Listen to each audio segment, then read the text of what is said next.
Mari kita memberitakan Injil ke seluruh dunia. Kita yang kuat wajib menanggung kelemahan orang yang tidak kuat dan jangan kita mencari kesenangan kita sendiri.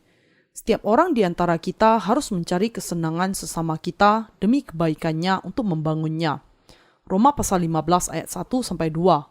Mereka yang percaya kepada kebenaran Allah tidak boleh mencari kebenaran mereka sendiri, karena Yesus Kristus juga tidak mencari kebenarannya sendiri. Kehidupan orang benar adalah untuk kerajaan Allah dan memberitakan Injil bagi orang lain. Paulus mengatakan bahwa yang kuat perlu menanggung mereka yang lemah dan bukan mencari kepentingan dirinya sendiri.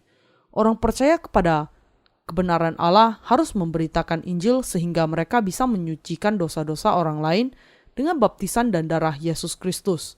Inilah alasannya mengapa Allah membenci mereka yang malas dan tidak memberitakan Injil untuk menyelamatkan orang berdosa. Karena itu kita tidak boleh mencari kebenaran kita sendiri, tetapi mengabarkan kebenaran Allah kepada orang lain. Kita harus memberitakan Injil air dan roh sehingga orang berdosa bisa diselamatkan melalui iman. Kita juga harus saling menasehati. Jangan membangun rumah iman di atas dasar orang lain. Ayat 20 mengatakan, dan dalam pemberitaan itu aku menganggap sebagai kehormatanku bahwa aku tidak melakukannya di tempat-tempat di mana nama Kristus telah dikenal orang, supaya aku jangan membangun di atas dasar yang telah diletakkan orang lain. Ada yang sangat khas dalam Injil yang diberitakan Paulus. Ia hanya memberitakan Injil air dan roh. Orang yang percaya kepada kebenaran Allah harus berjuang memberitakan Injil air dan roh seperti yang dilakukan Paulus. Untuk itu, kita harus mencari kebaikan bagi orang lain, bukan hanya bagi diri kita sendiri. Manusia yang mencari kebaikan bagi orang lain melakukannya karena mereka sudah disalibkan dengan Kristus dan bangkit dengan Dia. Mereka yang percaya kepada Kristus tidak mati, tetapi hidup. Itulah sebabnya aku selalu terhalang untuk mengunjungi kamu.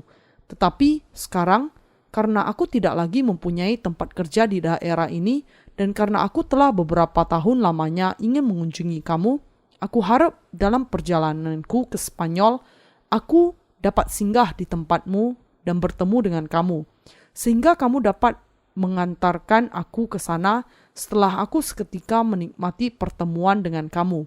Tetapi sekarang aku sedang dalam perjalanan ke Yerusalem untuk mengantarkan bantuan kepada orang-orang kudus. Sebab Makedonia dan Akaya telah mengambil keputusan untuk menyumbangkan sesuatu kepada orang-orang miskin di antara orang-orang kudus di Yerusalem. Keputusan itu memang telah mereka ambil, tetapi itu adalah kewajiban mereka. Sebab jika bangsa-bangsa lain telah beroleh bagian dalam harta rohani orang Yahudi, maka wajiblah juga bangsa-bangsa lain itu melayani orang Yahudi dengan harta duniawi mereka. Apabila aku sudah menunaikan tugas itu dan sudah menyerahkan hasil usaha bangsa-bangsa lain itu kepada mereka, aku akan berangkat ke Spanyol melalui kota kamu. Dan aku tahu bahwa jika aku datang mengunjungi kamu, aku akan melakukannya dengan penuh berkat Kristus. Roma pasal 15 ayat 22-29. Paulus adalah pengkhotbah keliling dan penilik gereja Allah. Ketika Paulus dalam perjalanan ke gereja Yerusalem untuk melayani orang Kristen, ia memberikan persembahan dari Makedonia dan Akaya kepada mereka. Paulus menambahkan bahwa kalau orang-orang bukan Yahudi sudah mengambil bagian untuk hal-hal rohani, tugas mereka juga untuk melayani mereka dalam hal materi. Orang-orang kudus di gereja Yerusalem ada di tengah penganiayaan dan tidak bisa membebaskan diri dari kekurangan materi mereka. Gereja di Yerusalem yang menderita penganiayaan karena percaya kepada Yesus Kristus sangat didukung oleh saudara-saudari bukan Yahudi. Di zaman ini dan dahulu menjadi tradisi gereja Kristus untuk membagikan kekayaan mereka dan bukannya menikmatinya sendiri. Orang percaya yang dipenuhi Roh Kudus tidak bisa hanya hidup untuk diri mereka sendiri. Apa sebabnya? Karena Roh Kudus berdiam di dalam diri mereka. Mereka adalah orang-orang dilahirkan kembali yang dipimpin oleh Roh Kudus yang tinggal di dalam mereka. Sangat luar biasa bahwa gereja bukan Yahudi mendukung dan menyumbang gereja di Yerusalem. Ini adalah pekerjaan Roh Kudus. Roh Kudus mendukung gereja Yerusalem bagi Injil, air, dan Roh, bukan bagi orang perorangan dan memberikan kepada mereka kecukupan materi juga. Di saat itu di Israel, banyak yang dipukuli, dimasukkan penjara, bahkan dibunuh karena iman mereka kepada Kristus sebagai juru selamat mereka.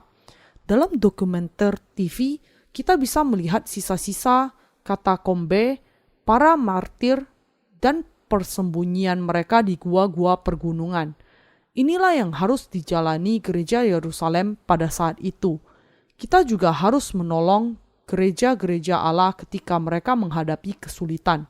Mungkin kita tidak melihat pentingnya saling menolong dalam gereja mula-mula yang saling dikembangkan, tetapi ini adalah saat di mana orang percaya harus hidup dalam persembunyian dari penganiayaan. Hanya Roh Kudus yang bisa membuat sikap saling membagi ini tetap ada di masa itu. Karena gereja Yerusalem ada di bawah penganiayaan, wajar bagi gereja lain untuk menolong. Karena ini adalah karya Roh Kudus, maka itu menjadi sangat cocok dan indah. Anda orang yang percaya kepada kebenaran Allah harus mengambil bagian dalam pekerjaan itu juga. Gereja-gereja anggota The New Life Mission mencari dana dan memakainya untuk memberitakan Injil ke seluruh dunia. Semuanya memiliki masalah keuangan yang harus diselesaikan, tetapi mereka masih bersemangat untuk memberitakan Injil untuk memenangkan jiwa. Paulus bekerja sebagai pembuat tenda untuk memberitakan Injil, air, dan Roh. Ketika ada seseorang yang bisa memperhatikan gereja yang didirikannya, ia mempercayakan gereja itu kepada orang itu dan pergi ke tempat lain untuk memberitakan Injil. Dan ia mendapat uang dari pekerjaannya membuat tenda. Sama seperti Anda tidak hidup bagi diri Anda sendiri, para pelayan di antara kami tidak hidup bagi diri mereka sendiri. Mereka yang memiliki Roh Kudus berdiam di dalam kehidupan mereka, menyerahkan diri mereka untuk pekerjaan Allah, yaitu menyelamatkan mereka yang sesat dari dosa-dosa mereka.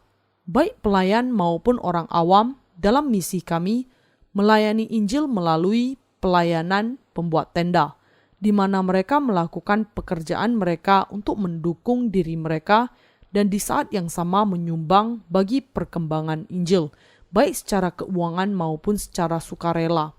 Seperti ini kita bisa menemukan banyak kemiripan antara pelayanan Paulus dengan gereja Allah sekarang ini. Kita memiliki kesamaan pola pikir dan menghidupi kehidupan yang berkenan kepada Roh Kudus. Apa yang ada di dalam pikiran Anda ketika Anda kedinginan? Kita pasti berpikir mengenai teman-teman Kristen dan para hamba Allah, serta bertanya-tanya, apakah mereka menderita karena dingin itu? Kita orang Kristen yang dilahirkan kembali saling menjaga dan memperhatikan. Semua orang benar di dalam Alkitab saling membutuhkan dan melayani kebenaran Allah bersama. Inilah kehidupan iman yang nyata dari orang benar. Kita sudah hidup dengan cara berpikir yang demikian. Ketika pertama kali kami memberitakan Injil, air, dan Roh, kami mulai dari awal, karena memang kami tidak memiliki apa-apa. Kami begitu kesulitan dengan keuangan sehingga kami harus berjuang untuk mendapatkan beberapa ratus dolar untuk membayar sewa dan tagihan untuk gedung gereja. Tetapi kami masih bertekad untuk pelayanan literatur kami ke seluruh negara. Ketika kami menghadapi masalah keuangan, Allah yang memecahkannya bagi kami untuk membuat kami melihat buah dari pelayanan kami. Karena Roh Kudus ada di dalam hati kami, keinginan kami untuk memberitakan Injil membara di dalam hati kami. Apapun kesulitan yang menghadang, kami ingin membagi kasih Allah kepada semua orang yang sesat dengan memberitakan Injil, air, dan Roh seperti yang dicatat Alkitab dilakukan oleh gereja Allah dan orang benar. Kita bisa menemukan bahwa orang Kristen yang dilahirkan kembali di gereja mula-mula saling memperhatikan dan kami juga melakukannya. Ini tidak mungkin terjadi tanpa tuntutan Roh Kudus. Roh Kudus yang sudah mengabarkan kebenaran Allah ke seluruh penjuru dunia melalui perkataan orang-orang yang dilahirkan kembali dan akan terus melakukan hal itu. Bahkan kalau kita menghadapi akhir zaman. Orang berkata bahwa kita sekarang hidup di zaman akhir, ketika semua kesulitan yang dinubuatkan di dalam Alkitab mulai digenapi.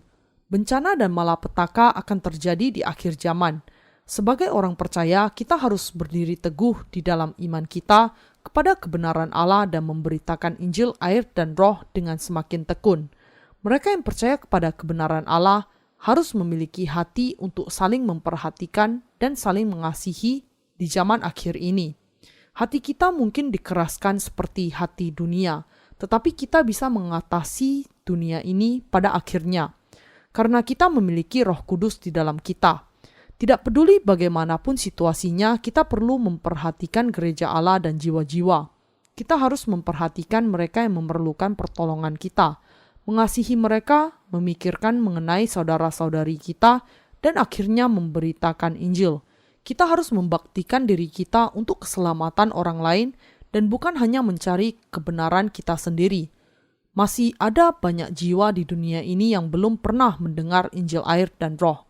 Banyak orang di banyak dunia belum pernah mendengar Injil, air, dan Roh, dan tidak mendapat kesempatan untuk mengenal kebenaran Allah.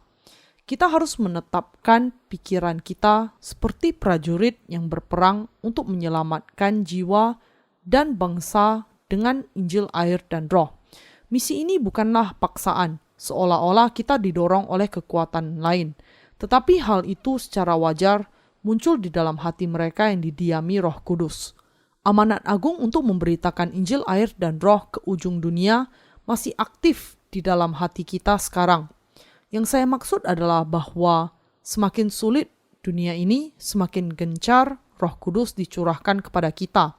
Kita memberitakan Injil melalui buku cetak dan elektronik yang ditawarkan kepada mereka yang haus akan kebenaran secara cuma-cuma. Kami akan senantiasa menjalankan pelayanan kami ke seluruh dunia melalui internet. Meskipun kami tidak lebih kaya daripada orang Amerika atau Eropa, kami masih memberikan kepada mereka Injil yang mengandung kebenaran Allah. Kami memiliki cara berpikir yang sama dengan Petrus yang mengatakan, "Emas dan perak tidak ada padaku, tetapi apa yang kupunyai, kuberikan kepadamu. Demi nama Yesus Kristus, orang Nazaret itu, berjalanlah." Kisah Para Rasul pasal 3 ayat 6. Kami bisa memberikan kepada mereka Injil yang cuma-cuma yang memenuhi kebenaran Allah, yang tidak mereka kenal. Meskipun kami tidak lebih baik dibandingkan orang lain menurut ukuran dunia, kami adalah hamba Allah yang bisa memberikan Injil yang mengandung kebenaran Allah.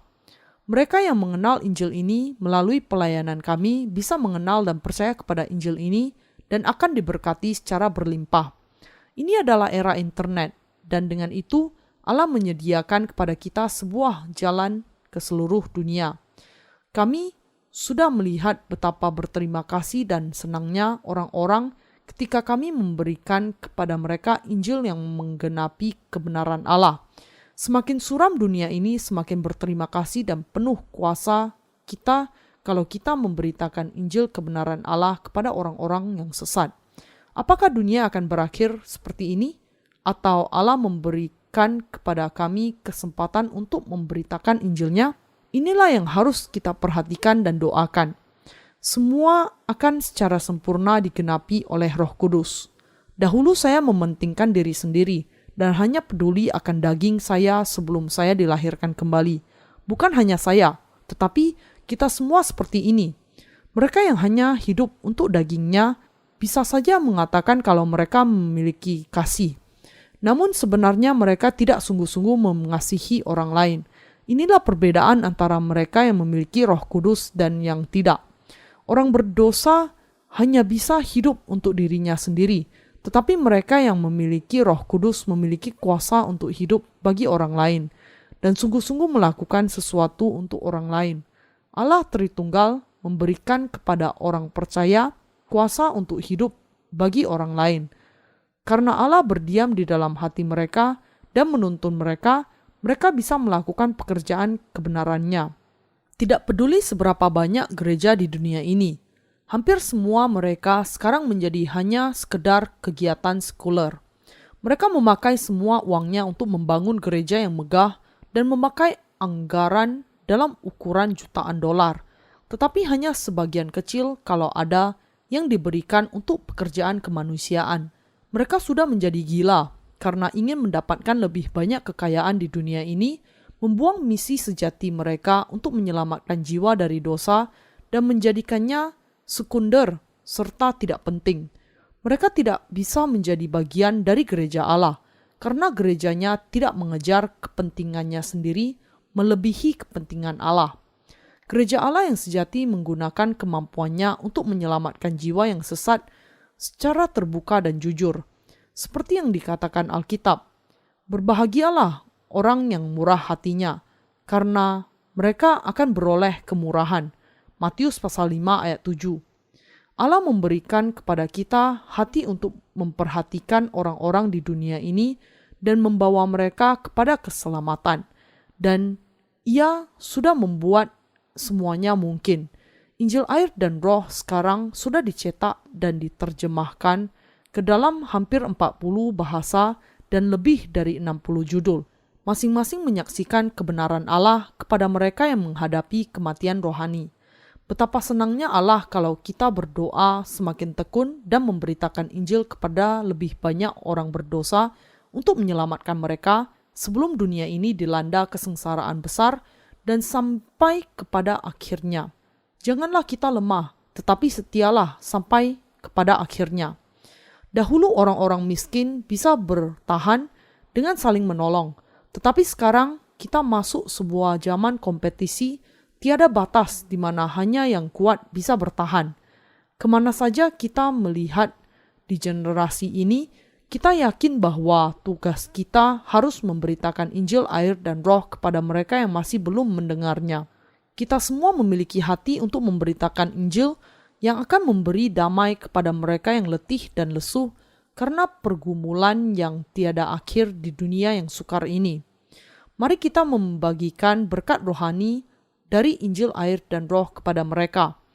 Kita bisa hidup bagi Kristus dengan iman kita kepada kebenaran Allah, karena Ia menghapus segala dosa kita. Injil yang mengandung kebenaran Allah akan berkembang lipat 10, 100, 1000, dan bahkan 1.000.000 kali lebih cepat dibandingkan sekarang. Kita akan menghadapi begitu banyak hal yang harus dikerjakan. Karena itu marilah kita setia.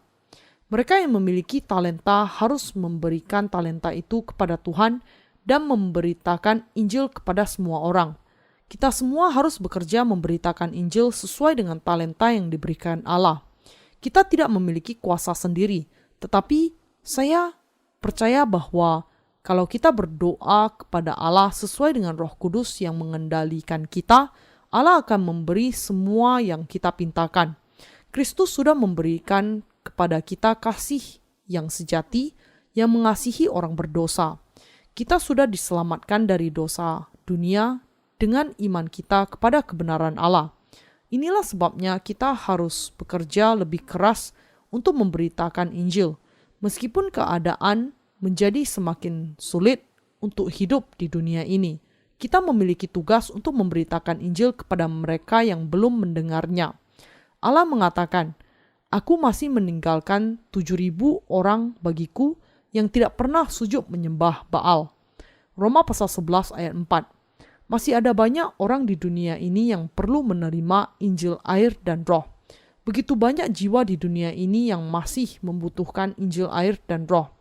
Begitu banyak jiwa, baik pendeta, teolog, atau orang awam yang semakin bertambah banyak. Bahwa kita bisa bekerja untuk Injil adalah karena kasih Kristus. Kita masih memiliki banyak hal untuk dilakukan, dan kadangkala kita kewalahan. Tetapi kita harus semakin setia dan semakin tekun memberitakan Injil saat kita menghadapi semakin banyak kesulitan. Inilah hati Kristus. Saya berdoa agar Anda, orang benar, tidak hanya berpikir mengenai diri Anda sendiri. Kalau Anda hanya berpikir mengenai diri Anda sendiri, tidak ada gunanya iman dan doa karena Anda hanya berusaha hidup bagi diri Anda sendiri dan tidak ada hubungannya dengan jiwa-jiwa yang hilang. Tetapi kalau Anda harus memakai penghasilan Anda untuk menghidupi diri sendiri dan orang lain, apa yang akan terjadi? Anda akan berdoa meminta tolong kepada Allah karena Anda lemah. Beginilah iman dan doa bertumbuh. Inilah sebabnya Allah mengatakan, Ada yang menyebar harta tetapi bertambah kaya. Ada yang menghemat secara luar biasa namun selalu berkekurangan. Amsal pasal 11 ayat 24. Membagikan Injil air dan roh kepada orang lain adalah kehidupan Kristen yang paling baik. Kehidupan rohani adalah seseorang yang memberitakan Injil yang sejati yang membawa orang lain kepada Kristus. Mari kita memperhatikan sesama kita dan jiwa mereka dan memberitakan Injil ke seluruh dunia. Kiranya berkat kebenaran Allah senantiasa menyertai Anda. Haleluya. Mari kita memuji Tuhan kita. Saya bersyukur kepada-Nya yang mengizinkan kita melakukan kebenaran-Nya dan perbuatan baik dan membebaskan kita dari kuasa kegelapan dan membawa kita ke dalam kerajaan anak-Nya.